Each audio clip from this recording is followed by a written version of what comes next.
up, truth tellers? We are back for another day, baby. Now, really quick, okay, guys, if you are a part of the Truth Talks family, I'm going to need you to hit that subscribe button on Truth Talks Live. Okay, we are doing our best to grow, and we've been shadow banned, so we need your help. Hit that like button. Make sure to subscribe so you know what we got going on, okay?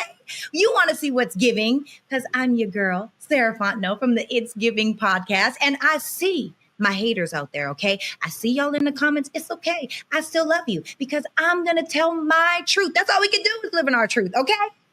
So let's get into it tonight. This is my question for y'all. Why is it that as soon as a Black woman hits a certain age, folks start looking at her sideways if she's not married yet?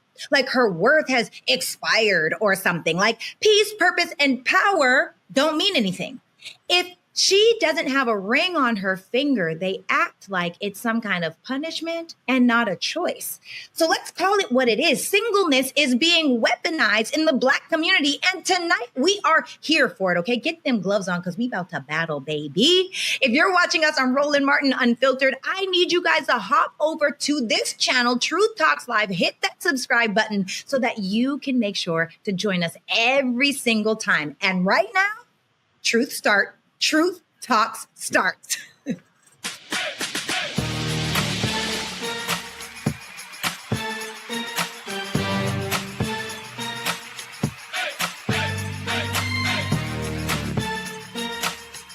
Are y'all ready to roll? Let's go. Sarah, I love you so much. That was so good, except that you flubbed to the name of the damn show. What are we doing right now? I know. You know, one thing at a time. One thing at a time. But it's giving light, it's giving energy, it's giving breath, it's giving femininity, it's giving sunshine, and that was fantastic. I needed that, Torre. That was the virtual hug that I needed today. It feels so good when you speak so nicely to me. I just flourish like a flower. Oh, you're so sweet. Dr. B will never know how that feels. Wow.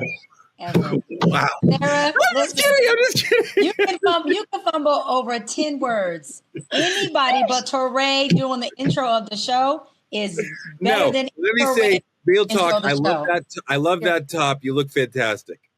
Leave me alone. Tell me, you said I look like a light bulb. I swallowed a light bulb. I don't care. I'm just happy we didn't have to hear Torre at the beginning of the episode. So thank you, Sarah. Thank you. You do. God. Light, we bright, got a white white in with a do-rag on.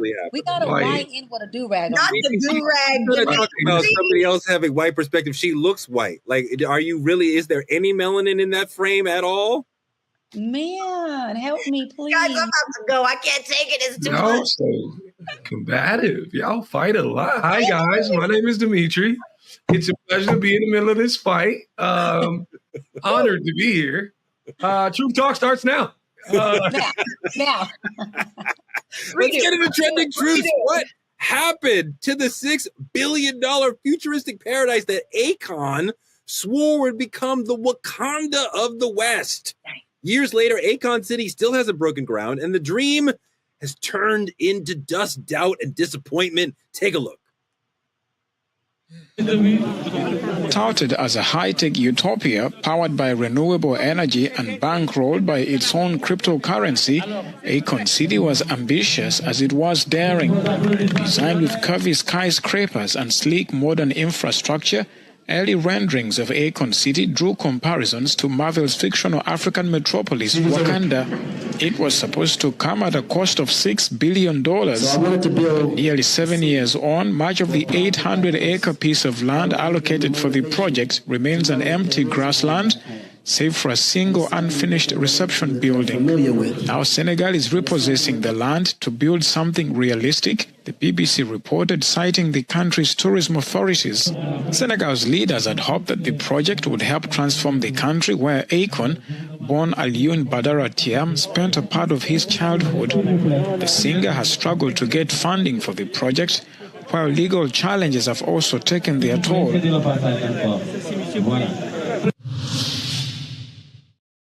Fun fact, my mother was reading about the president of Senegal, Sékou Touré, when she was pregnant. And she was like, oh, I found the name for the baby. But Akon built this whole thing on this crypto coin, a coin that he thought would rise in value and thus fund a lot of this and bring other investors in. That didn't happen. His crypto coin crashed and he was left without funding. And the whole financial model was based on that. So he kind of dropped the beat and the bag on this one and hurt Senegal in the process. And I wonder, Dimitri, do you think he was ever even equipped to pull this off? Being a developer is a specific and complicated job. It's not like just anybody can roll up and say, give me some money, I'm going to buy some buildings. And that's what Akon seemed to try to do. I think we put too much in the hands of these celebrities, man. Y'all ever heard the Akon song, Locked Up? Lock his ass up. That's exactly what needs to happen. Akon need to be locked the fuck up. And the thing about it is, I don't believe this is something like Akon did with like malicious intent, but Akon knew he was unequipped for this project to begin with. If you banked it all on something that hadn't grown into fruition yet, you knew your ability to be unaccountable for this shit was present. And just for his inability to actually come back and give a statement, and now that it's been 7 years and we want to know where the money at, hey, lock his ass up, man. Get Akon up out of here. Get him. Casper, how does a $6 billion project disappear without a single building built? I think that he had good intentions. I just think that he wasn't able to pull off the funding, just like I haven't been able to pull off the lighting from my melanin, okay? But I do think that Akon had the right intent. I think he went in there and found out, like a lot of developers and contractors find out, that there's more to it. Once you start to create plans and develop even a home, let alone a big city at the magnitude that he was attempting to do it, I think he ran out of funds. And I think that he ran out of resources to really actualize his ideology. But it was a great idea, and I really hope that he can at some point pick it back up and actualize it. Sarah, the locals in Senegal are demanding answers, as they should. Investors are vanishing. Critics are calling it a crypto colonialism wrapped in Pan-African fantasy. Those are always fun. Let's take a look at what Akon had to say. But now, okay, so talk to me. So just to be very clear, Akon City is under attack. The concept of what this dream means to Africa is so big that it's shaking up a lot of agendas in Africa. So anyone that's in construction or anyone that just use basic common sense knows that it takes 12 months to maybe 15 months to build a normal house. Right. We're talking about building a city with high-end high rises, major structures. I mean, it's just the studies alone took 2.5 years. Yeah. Look at this. Look at my face. You know what I mean? They got Alligator Alcatraz together in 8 days. Whoa. Take how long to build a house? Whoa. I'm just saying. He should have called him. They could have came in and swooped this shit up. Sarah, save me from Dimitri. Look, I see that Akon has ambition and vision. I want to assume the best of intentions, but like, there's a lot of money tied up here, and the country of Senegal is like, we're not supporting you, we're not helping you with this anymore. This is a mess. Yeah, I'm just really struggling by like not a single building, like $6 billion, and you haven't broken ground, like you haven't even dug into the ground to start building. I'm an investing woman.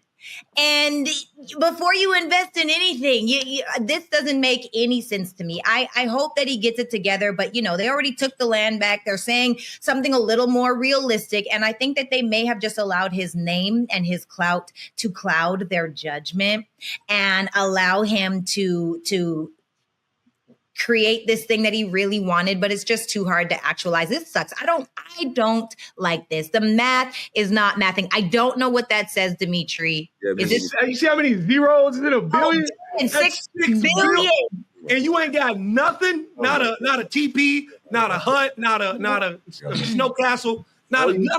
You did all that. My question would be, how much funding did he have to begin with? Did he have, because I don't know this part, I'm asking if y'all know, enlighten me. Did he come in with any type of investment seed? Was there at least like a couple billion that was available, or maybe 500 million that he said, we got some investment seeds to start with? They built nothing. So figure it out. I mean, look, I think that as we said, the crypto thing was supposed to be the driver for creating funds and pulling in more investors. And when his coin didn't go up, but instead crashed, it kind of destroyed the whole rest of the project. Well, maybe I can borrow some melanin from Akon with his old nice chocolate skin having self. I can sure use some of that melanin. The thing about it is, I mean, you could just get a little from Akon, then we'd be able to see you. I can't see you. You're kind of like blurring into the yellow there. Y'all are killing me. Where does she start? And I can't tell. Sarah, this is called colorism at its finest. Sarah, colorism. We're not discriminating against you because you're light. We're just making fun of you because you're light. Oh my gosh, The thing Dimitri. about it is, though, guys, I think we're missing the point. Akon is a very, very established celebrity. He's been investing for as long as I've been alive. Akon been doing this for a very long time. You knew getting online, making them false profits about this goddamn coin was going to eventually lead to something like this. But now you own a radio station in the United States talking about how you under attack. Go over there to Africa and tell them people how you under attack and watch how they attack your ass. It's just that simple. So I can honestly say, being a woman that has purchased coins that have tanked, like I'm talking about Dogecoin tanked. I'm not even gonna lie, y'all. Trump's wife's Melania Trump's coin. No, you didn't. No, you didn't. You bought Melania? Of course I did. Oh my God. Oh goodness. What are you doing? How much money you spend on Melania? We don't need to talk about it, okay? I'm not gonna bring up wounds right now on this. I want to bring up wounds. How much? No, Torre. This is what I know. Listen to me, okay? Sometimes you have to get Africa funded, goddammit. You have hope. You have hope for these coins, and when they tank, it's like, dang, how? Well, people what are you talking about? How? How could it not die? I know. It made sense at the time. Trump's coin, you couldn't even get it. He threw it to her, and it was like, oh my God. But you don't promise an entire culture, not even culture, but Pan-Africanism is everybody who's rooted from Africa. You promised everybody this on something that you weren't for certain about. You know better than this, Akon. Where's the group chat you text asking, was this a good idea? Somebody tell me something. Do you think that he should return whatever money is left over and face legal consequences? Where do we go from here? Oh, that's the thing about investments. It's a risk, right? I guess in this case, Wakanda is not forever. And that's a really sad take to do. But the way that investments work is you invest, you could possibly lose your money. It is. Yeah, but that's not exactly, if it's a fraudulent investment, if the vehicle is fraudulent, then you would be able to claw that money back. Yeah. I'll be honest with you. I think Akon need to throw some free concerts. He need to give out some free merch. I need $1 billion. I need $6 billion. Hey, Dimitri, beside Locked Up, can you name an Akon song that you would like to hear? It ain't about me. It's about Africa. Thought so. Who's coming to the concert? It's about Africa. You've got one hit for 20 years. What are we talking about? No, he has so many hits. Like what, Sarah? Name them. Hang on. We're fucked. No. Google, but I'm not Google, okay? If there was a hit, you would know it. It would be an earworm in your head. I'm a square. He got smacked that. Somebody need to smack him. Fall on the floor, smack that. There you go. 20 years old. 20 years old. That song is as old as you, Sarah. Listen, the best one he had was the one that said, Akon and Young Jeezy. That is my hit. I don't know that one. That's the main one. He needs to pull all that $6 billion worth of time. That's what I need to hear. He's got hit. Oh, she done pulled up this Google. I'm so done with you, Google. I'm over with her in this damn Google. What's up, Truth fam? It's your girl, Cheyenne. And yes, season 2 of True Talks is here. And we are turning up even higher. Yo, it's your man, Torre, the newest co-host on the set. And I'm bringing heart, heat, and hard truth every night. And we are keeping it all the way fire. Ain't no filters, ain't no fluff, just straight facts. Y'all know how we do. So stop scrolling and pull up to our YouTube at TruthTalks-Live. Like, subscribe, and smash that bell. And after you do that, join us because we go live weeknights at 8 p.m. Eastern on all the coasts. Wherever you are, from culture to controversy, we say what everyone else is scared to say. We talk truth. Season 2 of Truth Talks. Let's go. Because this time, we ain't asking. We're taking the mic. All right, let's move on to politicking. A lot going on. The federal prosecutor, Maureen Comey, daughter of former FBI Director Jim Comey, was fired by the Department of Justice last week. It was not made precisely clear why she'd been at the department for over a decade. Take a look at this video. And Garrett, we also have some news coming down in just the last few minutes. The Justice Department firing Maureen Comey, a prosecutor who worked on Epstein's case as well. She's also the daughter of ex-FBI Director James Comey. What can you tell us about that? What are your sources saying? Is there any sort of connection to that firing with this? It's not clear yet if there is any connection, Ellison. And the other famous case that she worked on is, of course, the Sean Diddy Combs case, which just concluded with the rap mogul being cleared on some of the more serious charges against him, although convicted on some lesser charges. Whether this firing has anything to do with the government's failure to secure a bigger conviction in that case or has anything to do with the Epstein case is unclear at this hour. But you can bet that for conspiracy theorists looking at the Epstein cases, the removal of someone with the last name Comey, who worked on those prosecutions, will only fire up the talks that there is something more nefarious going on here. As Garrett said, Maureen Comey was the lead federal prosecutor in the Diddy case. She was once seen as a rising star in the DOJ. But was this shakeup about the Diddy trial? Let me stop you. The answer is no. This is about getting back at Jim Comey. She's not being fired because of what happened in the Diddy trial. That was a disaster for the department, but I think there's many fathers and mothers to that disaster for the SDNY. But Trump has been attacking the legal profession, prosecutors, the SDNY in particular, and he's been trying to get back at Jim Comey and any of his. This is part of the way that he deals with his perceived enemies. He's super petty, and firing Comey's daughter would be the perfect way to get back at Jim. I think that's what's really going on here, Dimitri. Does that make you a conspiracy theorist the way you just said it? You said it so confidently, like you convinced me. That's what happened.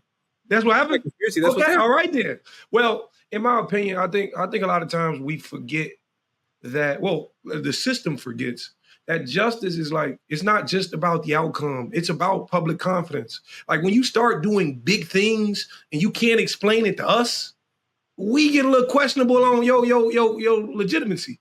And I think for somebody, Ms. Comey, for example, to be removed with such high praise and high validation of all she's done and her father's done, just with no regard, with no explanation, with nothing to give to the public, this is going to create more of an uproar than I think they perceive it to. Trying to sweep it under the rug. It's too big to go under the rug. This is something that came up the other day, about a month or so ago. Jim Comey was walking down the beach. That's Jim Comey, Maureen Comey's father.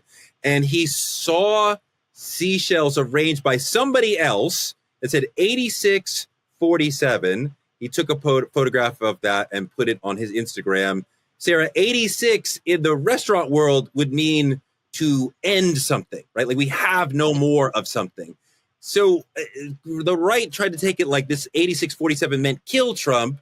I would read it as a former person who worked in restaurants that it means end Trump, not kill Trump. But that was part of what people were saying. Oh, look, Jim Comey is continuing to attack the president, putting out this weirdo message that maybe seems like he's sending a message to kill Trump from the former FBI. So that to me is much more part of what happened to Maureen Comey, Sarah, than the Diddy trial. Yeah, I hear you. I look, I have no comment. I couldn't even answer. I am not invested enough in this drama to even have a dog in this fight. I do not know the answer. What I do know is when you're 86 something, you get rid of it. That's what I would say according to what you just asked me. But I do think that his daughter being fired, absolutely Diddy being getting off the way that he did has something to do with it. I do think that. But what do you think, Dr. Bryant?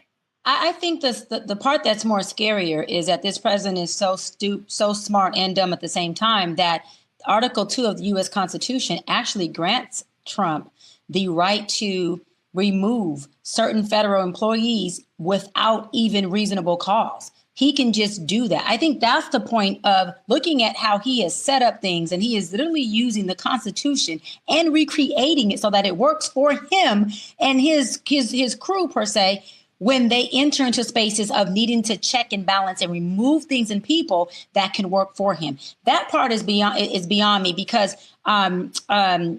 Maureen made a comment and she said, if a prosecutor can be fired with no reasonable doubt, she said, then that would make people feel like, wait a minute, how valid is prosecution?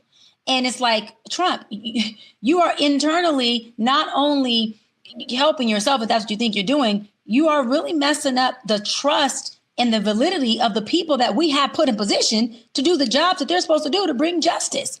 So I just think, to me, it's like I get the bigger picture of Diddy and Trump trying to get this woman off out of a position where she can expose him. Nah, it's Trump saying, I got power. You did something I don't like. There's Article 2 in the Constitution I'm going to use. I'm going to run these plays and show y'all how I keep setting up shop in front of your face.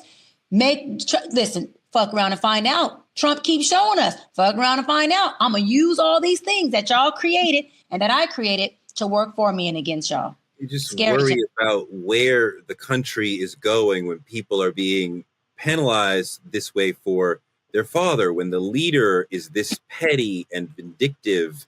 It just creates a really disgusting community of the entire country. What up, Truth Fam? It's your man, Torre. And I know you've been wondering where you've been. I ain't gone nowhere. I leveled up. Slide over to our brand new YouTube channel at TruthTalks-Live. Like, subscribe, and hit that notification bell like it owes you something. Because we come in live every weeknight at 8 p.m. and it's about to get really real. Yeah, the truth still hurts, but that's exactly why you need it. Season 2 is bigger, bolder, and blacker than ever. Unfiltered convos, expert takes, and uplifting moments. We're calling it out, breaking it down, and lifting up the culture in real time. We're not holding back, and we're not sugarcoating nothing, and we're not going to let anybody rewrite our narratives. So tune in, pull up, and get ready to speak truth. Live with Truth Talk Season 2. For the people, for the culture, every damn night at 8 p.m. Let's move on to our main topic, weaponizing singleness. We got 3 relationship experts on this show. We're going to break down the dreaded topic of singleness and how it's being weaponized against our sisters, how this narrative impacts identity, self-worth, and relationships. Social media, the church, and even our families push a notion that a woman who's not married or at least partnered is somehow lacking. Take a look at what Kirk Franklin had to say. In Western Christianity, there are 3 areas that I've seen weaponization very strongly. I believe that marriage has been weaponized in Western Christianity. Giving has been weaponized in Western Christianity. Sexuality has been weaponized. It's very much that you living in sin, you need to get married. Without realizing that marriage doesn't fix sin. Damn, that was a nice bookshelf. Sarah, is singleness for Black women viewed as a relationship failure, or can we see it as an independent choice? You know, I think for a lot of Black women, it is a failure because I feel like Black women these days have told themselves and caped themselves with this story that says, I don't need a man, when really what the truth of it is they're terrified of the rejection. They're tired of trying. They don't want to follow leadership. They don't want to be the submissive woman inside of a relationship. And so in that sense, yes. And a lot of the times those women will be told that they're seen as masculine or angry or combative and that they are the man in the relationship. But I do also think that there is a sweet spot of women that have made the conscious and powerful and empowered choice to choose to be single. Both of these things are true. 2 things can be true at once. And so inside of that, absolutely, I do think that it's being weaponized. Absolutely, I do think that it can be viewed as a failure. And in a lot of cases, it is, because I don't think we know a woman's role anymore in a lot of different spaces. Eat me up in the comments. That's fine. And then in a lot of cases, I do think that it's a choice. Doc, do you think that it is possible for sisters to have it all, the way we talk about great career, satisfying career, not necessarily make a ton of money, but it's satisfying to you, and also a home life, a family life, whatever that structure is, that is satisfying to you, right? For a lot of people, it's hard to balance those 2 things. Is it possible to have it all?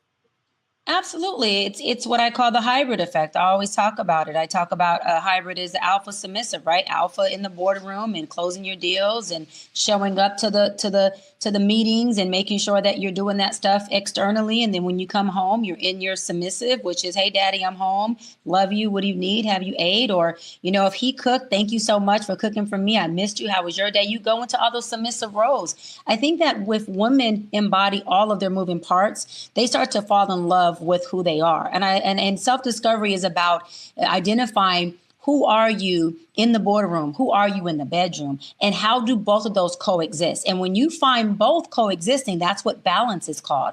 And I also believe that on the flip side, from at least the men that I have been engaged to or dated, they find it a big turn on that they get to watch me keynote speak on these big stages. They get to watch me go dominate a boardroom and kill the shit out of it, right? And then come home and be completely soft and feminine and submissive to them. And they also tend to respect that I have a voice where if something is not going in a way that's honoring or respectful, I know how to say, hold on now, who the fuck you talking to? Without me having to do it from a masculine perspective. It's just still in a way that says, wait a minute, baby, we may be out of alignment right now. And a man who is secure with himself and has a good balancing within him, he appreciates a woman that has both. He doesn't need a woman who's so yoked and imbalanced. Why do you need to be submissive at home? Yeah, I love that, Trey. Actually, I finally love something you asked. It's not that you have to be submissive. And I want to clear that up. No, because I'm happy you said that, because there are a group of women who I've had women run up to me after I get off the stage and say what you say, like, Doc, I'm triggered. I love everything you said, but damn it, I don't think I need to be submissive. Why? And I explained to them, you're right. Submissive for me is a love language. And so the way that I love is submitting to you. The way that I love is letting you have your way with me. The way that I love is saying, what do you need? And how can I show up for you? And well, how do I facilitate that? That's how I love. And so if I can't love like that, then I feel like I'm at a deficit. But for other women who maybe don't like the essence of submission, I think they should find a man who is equally yoked to that. If I had a partner that I could not submit to because that's something that didn't work for him, I could not thrive in that relationship. I love to be in my submissive and my feminine with my man. It does everything you can think of for me. I'm gonna have to give her that, Tori. I'm gonna be honest with you. There's a lot of men out here, and myself included. I love to see a woman in her powerful. I love to see her dominate and take over whatever lane she needs to. Just be that boss CEO wherever she chooses to. But it's something about watching that exact woman value you enough to turn it off. Value you enough just to step back into that femininity when she's around you. It does something for your, Tori, I can't explain it to you, but it does something for your soul. It's like, imagine how. Okay, but hold on. It's easy for you and I to say, it's great when the sisters submit to us. What about the sister who wants to come home and is strong and is the leader in the relationship? Are you able and emotionally willing to be in that position where you're more submissive to her? See, me personally, submissive is still strong. I want women to know that submissive is still strong. Actually, go ahead. There's a level of submission from a man that's even more attractive than seeing him in his masculine. To see a man that's good with children, Torre, you ever seen that? You ever, hey, listen, it's something about a man who can carry that baby and put that baby to sleep for. It's levels to it. I think a very well balanced. I'm sorry? That's not submission. That's not what we're talking about. I'm talking about the energy dynamic, who's leading the relationship, who is shaping the relationship, who is in charge in the relationship. Both parties can be working and do the errands that we need to do. But I mean, like, she comes home and now she's dominating you, right? And like that supposed masculine energy. Are you comfortable with that dynamic? See, the thing about it is, I think this is the misconception between you and me. In terms of submission, there doesn't, and this is just me, there doesn't have to be someone who's dominant. There's just a level of respect she gives you that triggers her femininity. That's me personally. I think submission is when my woman's tired and I say, baby, don't worry about it. I'm gonna go put the baby back to sleep. I'm gonna feed the baby that. That's me submitting to her needs as a woman.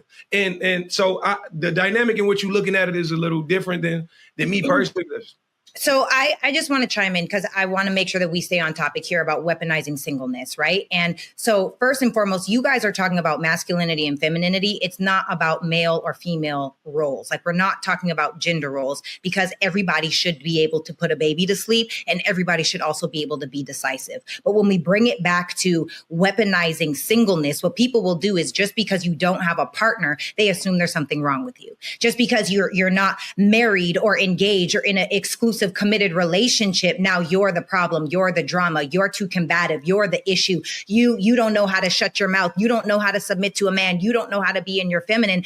And that's what people are doing. And now not only are people weaponizing singleness, but they're also taking advantage of it, where now a woman is saying, well, I want to be who they think I'm supposed to be, because what do we hear growing up? We're supposed to be married and start a family, get married and start a family. And because we're supposed to be married by the time we're 25 or 30 or max 35, we're officially geriatric at 35, and they wrong you and they wrong you and they shame you and you shame you and they guilt you and they guilt you, because that's what's happening. Women start to say, you know what? I'll take any man instead of an aligned man. I'll take any man that can hold me at night instead of a man that actually is in alignment with the core values of what we see for marriage. And so now a lot of people are in unequally yoked relationships and marriages, which is why I always say what this epidemic is doing, where they're weaponizing singleness, is making it so a lot of people are getting married, but they're not necessarily experiencing what it means to be husband and wife in an aligned way. What does weaponizing singleness mean? Here's an example. Me and Dr. B, right? We are above 35. I could easily look at Dr. Cheyenne Bryant and say, oh, girl, you've never been married. You can say you've been engaged twice, right? Because this is what people will say on the internet. I'm sure. You've been engaged twice. You've never been married. You don't have any kids. There's something wrong with you.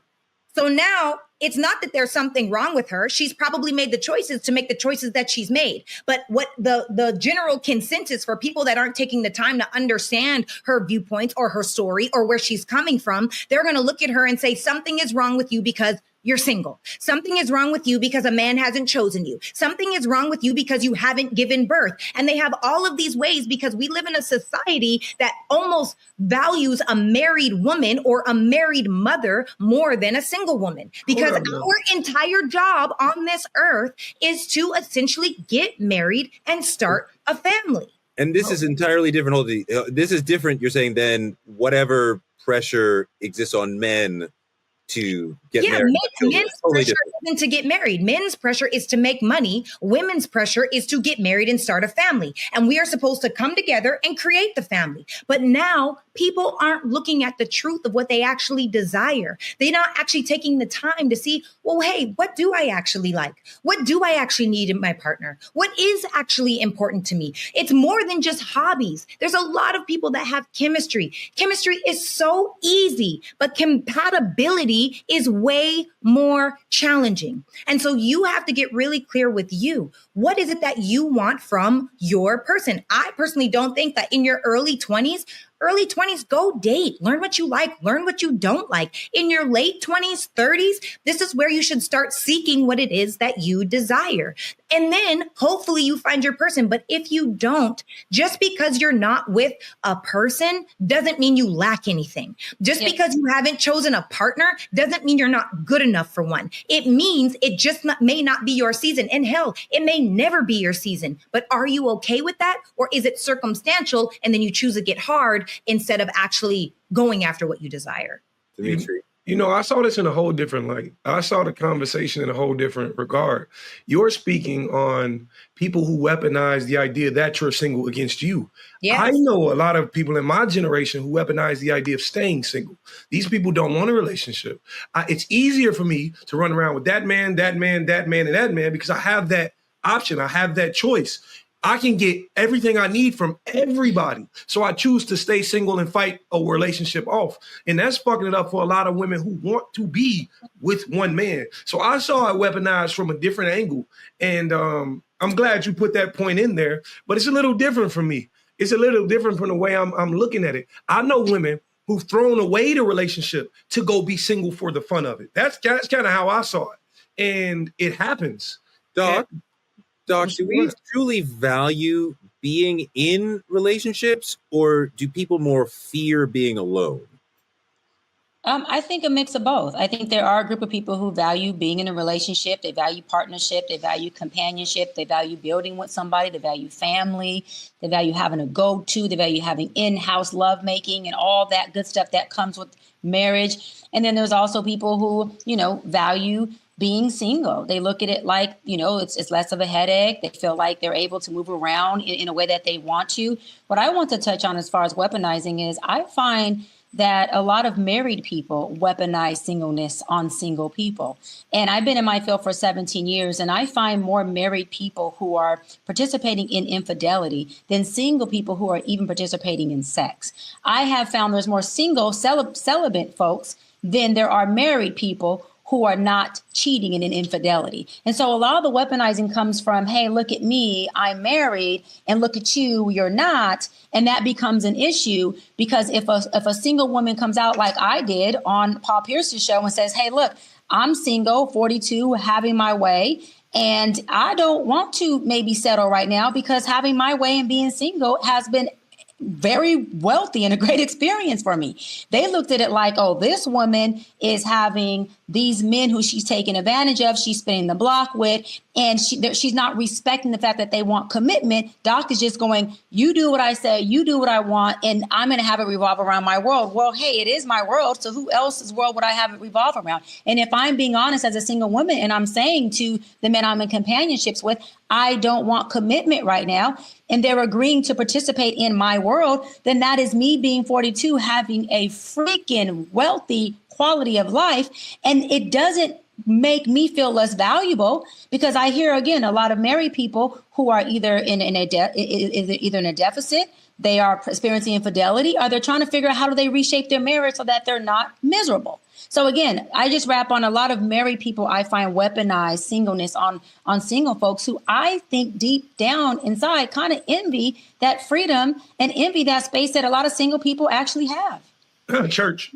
Yeah, and I also think that a lot of the times too, you have to understand your environment has a huge impact on the way that you think and the way that you feel and the way that you think that your life should be. So if you have an auntie or a mother or a father or a grandparent, especially as a woman that's saying, girl, why aren't you married yet? Or that's saying, when are you going to give me some grandbabies? Or there are so many different ways that we don't understand the pressure that it does put on to women. And so it's all, people don't even understand the slights that they're taking at people. Now, there's a beautiful opportunity to talk about masculinity, femininity, because also what I think is kind of beautiful, Dimitri, what you just said is there's a lot of, and before anybody says anything, I just have to give this disclaimer, okay? Masculinity and femininity are not genders, but it is true that what Dimitri just referred to are very feminine. It's a feminine energy for you to get the baby and put the baby to sleep. It's a feminine energy to be able to say, baby, come here, let me rub your feet. Right? It's very masculine for me to say, I'm going to go home and dominate inside of my world. So we have to understand that we're talking about two different things. And there's nothing wrong with either. But this is what I will say. For the ladies that people are using, weaponizing masculinity, if you're more of a masculine woman, what I would say is there's nothing wrong with being with a feminine man. Feminine does not mean bad. Feminine does not mean weak. Feminine does not mean unable to. Feminine means there's only space for one masculine energy in that relationship. And whoever is the most masculine should seek someone that's more feminine and vice versa. But I will say that a lot of us unmarried women are tired of being told we're incomplete without a partner. Even the TikTok relationship experts are telling us what we need to be doing to be chosen. Let's take a look. Not every woman dreams of giving birth to some of your children. Some women have their own dreams, their own goals, and they don't include you. They don't include men. You are not the only way that a woman can be happy. Being connected to one of you does not give every woman's life meaning. She'd rather be single than feel she has to raise a grown man. She'd rather be single than have a man sit in her face and weaponize his incompetence. She'd rather be single than be a married single mom. These women are choosing themselves. It's not selfish when y'all do it, but when a woman does it, it's like, as if we were only born. We were only created just for you and your pleasure. A woman can't possibly have a fulfilling life without one of you in it. Woo! Yeah, I love that. I love that sentiment. I love the independence. I love the decentering of men in her life and the urging us to decenter men in our lives and saying, hey, I have things, goals, like things I want to achieve that have nothing to do with my ovaries. right? My uterus. Like, I have dreams that I want to accomplish. And I follow that sister on TikTok. She's an incredible creator. And I fully support this notion of like, go live your best life. Like, I can be part of it, but like, I want you to feel like I am flying with my partner's help rather than dragged down by the baby and my partner. You know, I want to agree with this. I just don't. I'm sorry. I'm so sorry, guys. I just don't agree with this narrative. I think the central theme of me in my life is love, right? Regardless if it's family, if it's relationship, if it's children, XYZ, blah, blah, blah.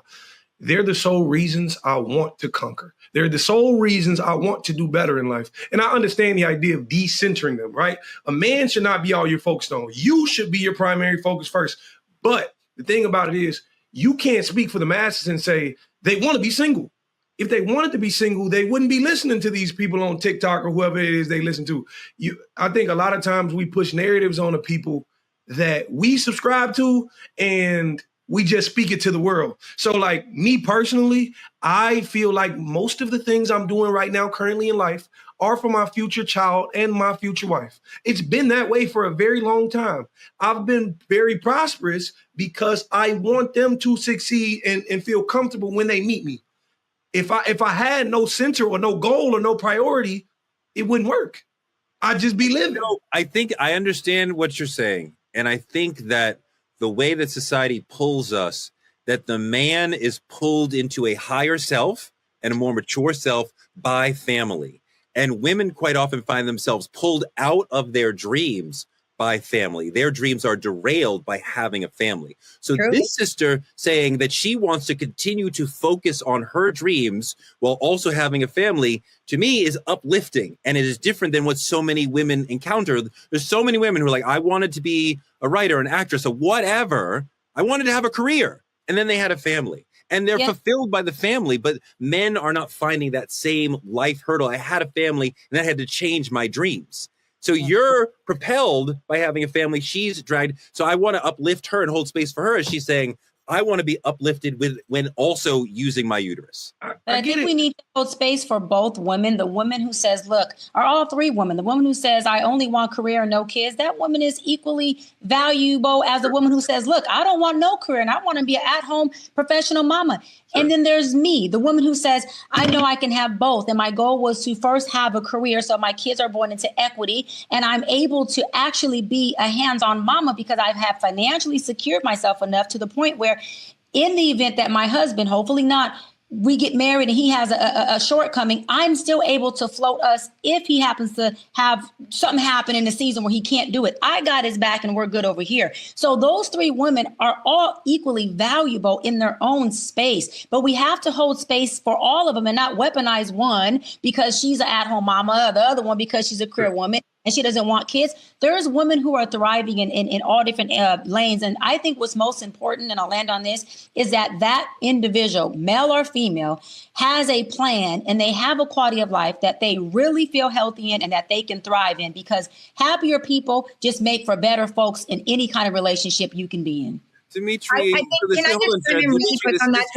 hold on, Sarah. Dimitri, the single women are often labeled leftover, lonely.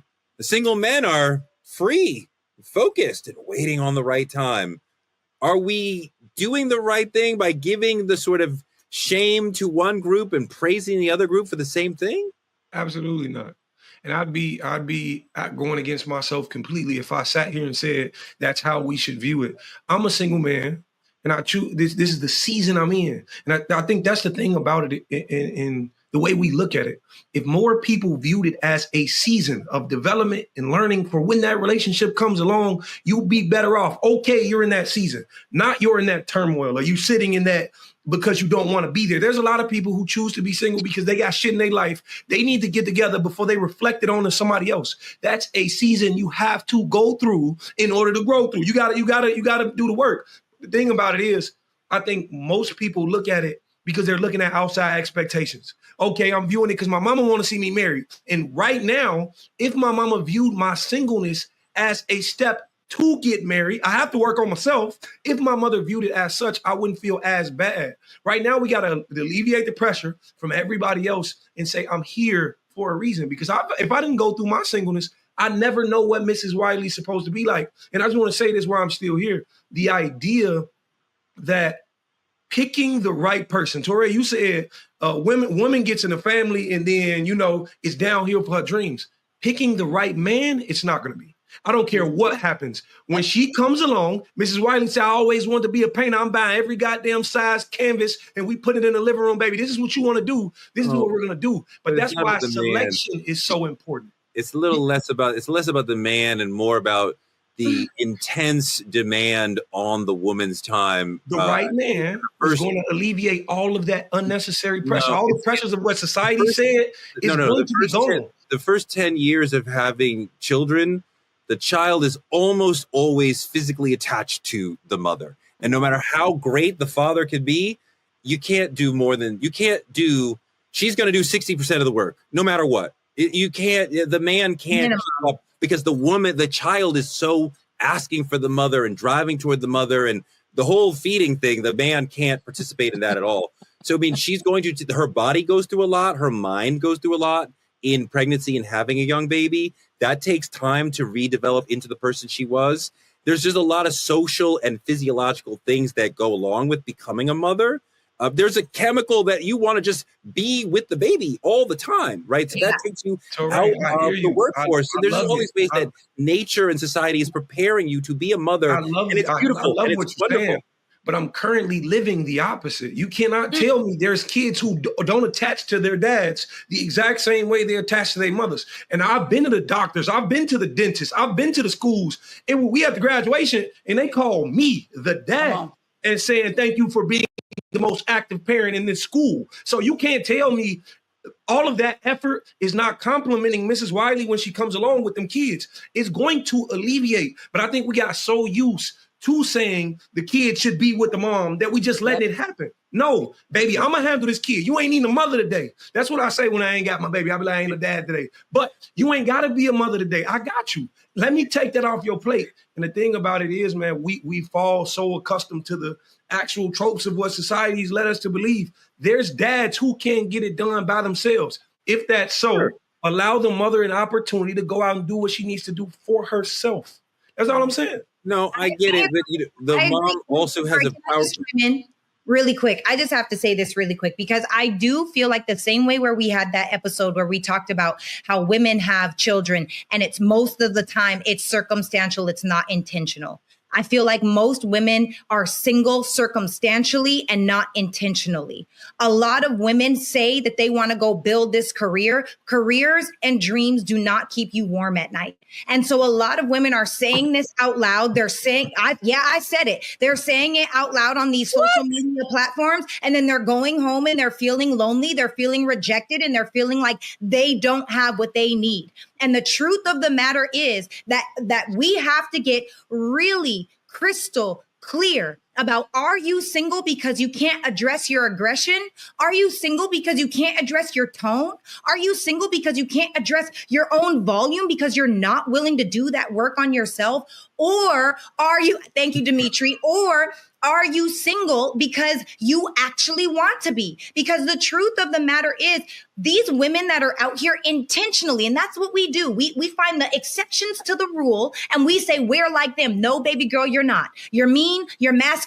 You talk about men like dogs. You're disrespectful to every man that you say. There's that new term that says, I don't even like men. The thought of men makes me sick. And you start regurgitating this rhetoric and now it becomes your truth.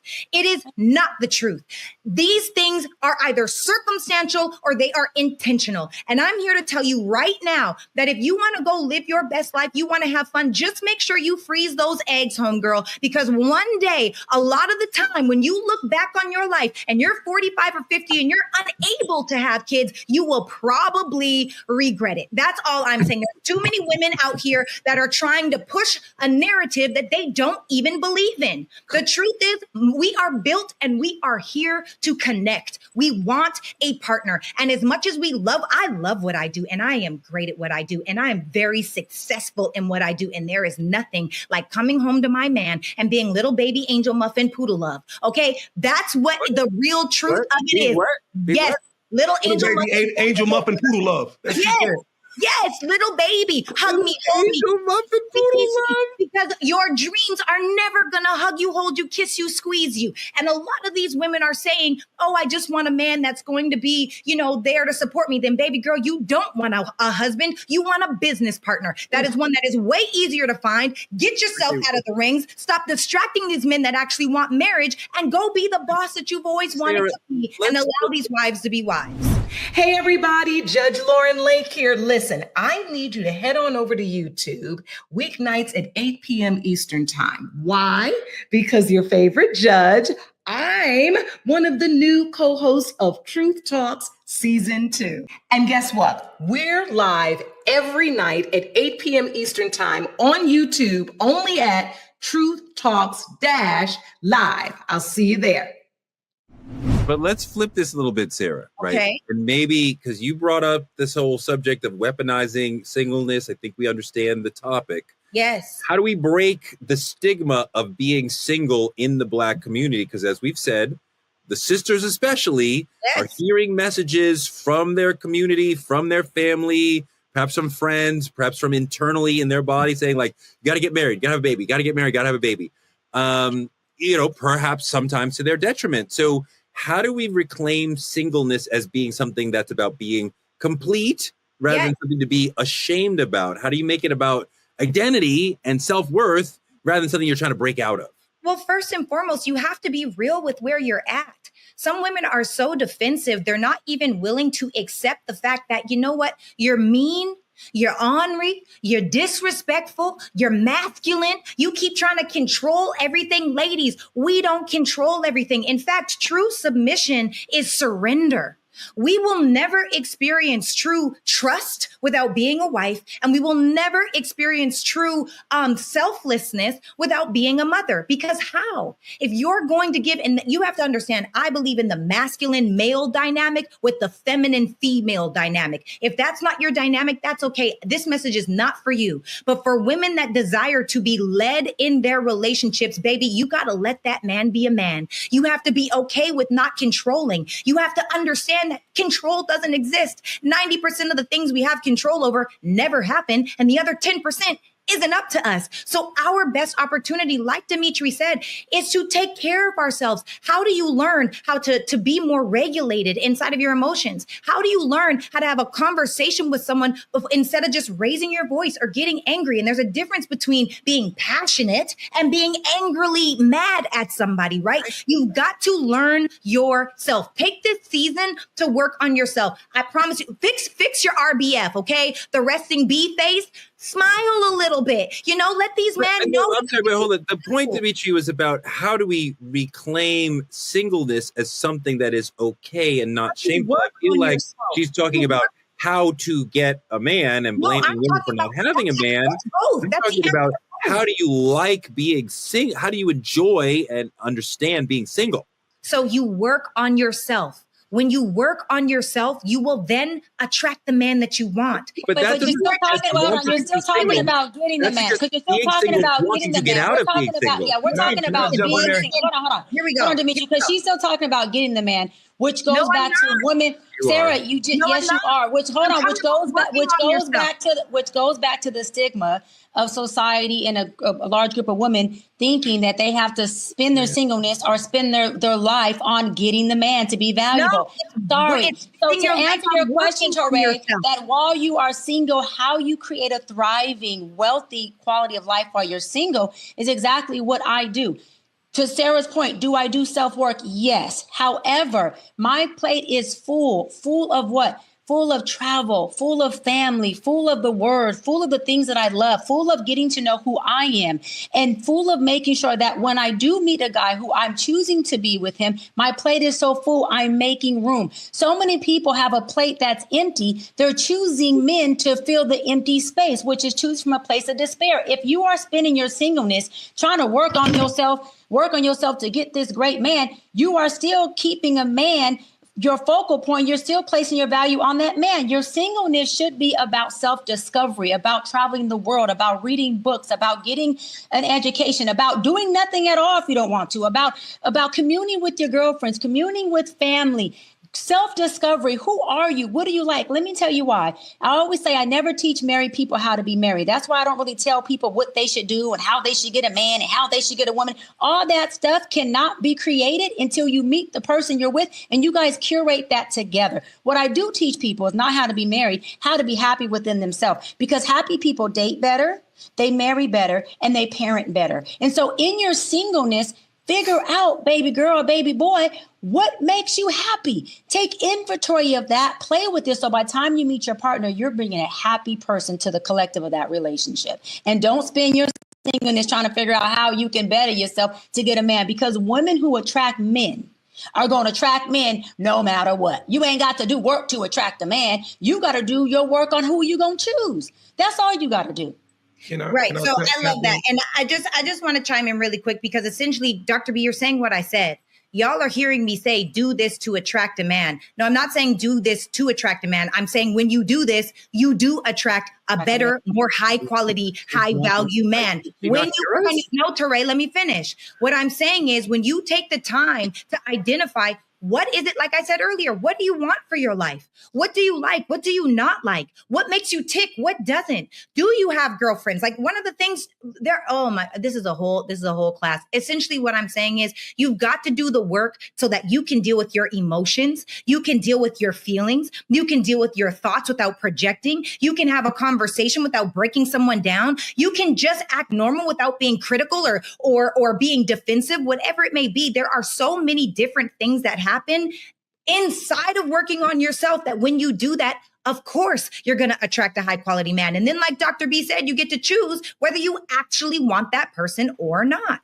You know, and I want to say this, me, I think that for me, if I could just real quick, if I can get in there to answer your question, Tori, we got to take the expectations off of the conversation. We got to take the stigmas surrounding what our mama want, what our grandma want for us, what the world says we need. Social media has led us to believe we need to be in a relationship and married by week 22, and then we travel in the world and XYZ. No, it's what you want. I think a lot of people forget that dating is practice. Dating is your practice to learning yourself. All right, this man did this. It didn't work for me. Okay, the next man will not be able to do this. Dating is when you set up your non-negotiables. It's when you set up your triggers for your red flags. It's when you put all those things in place and you practice that throughout dating. There's a man who's going to come along, and every box that you set forth, he's going to check every single one of those. But you have to put that up in practice. I hear all these women saying, I'm not dating, but I want to be married. Baby, you're not even on court. You can't get selected for the game if you're not on the court. So that's all I'm saying. All I'm saying is take the stigmas off and use your singleness as an opportunity to learn yourself. You be in a relationship. I think relationship experts need to stop trying to tell people how to be in a relationship. You only will know how to be in it when you are with the person you're in it with, because that person is going to be different than whatever your expectations are. And you learn it through the experience of it. Words don't teach, experience does. I can tell Sarah how to do X, Y, and Z, and she may get with a whole different man that has nothing to do with what I taught her. It's about teaching her to be happy. And then you learn how to be peaceful and happy with the person you calibrate and the person you're with. I just would hope that folks would be able to be single and be at peace with that and not see it as a way station to getting to another relationship, but just I am inherently present and happy being here at this station in my life right now. It's not a way station to get a relationship. It is a thing in and of itself that we are happy to have in our lives. But okay, fantastic episode. We're going to have Mimi Faust here all next week. So it's going to be kind of explosive. I can't wait to get into that with her. Woo!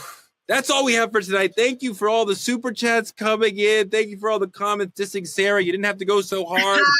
Here we are. Like, comment, and subscribe on our YouTube channel at Truth Talks-Live. Support Black media at CashApp, Truth Talks Live, or on any of the links on your screen. Get your Truth Talks membership today. Click on the screen and choose from one of 3 different exciting tiers. Small businesses and influencers can partner with us by visiting truthtalkslive.com. Black media is still under attack. This show is being shadow banned, so help us out. Support our show by telling a friend to tell a friend to check out those arguing maniacs every night at 8 p.m. EST and 8 p.m. PST, where Cheyenne lives. Hope she stays there. We'll be back tomorrow night and every night at 8 p.m. We'll see you next week. Let's see. Team lovers, let's go. God damn it. There we go. No more signs. Right. Bye, y'all.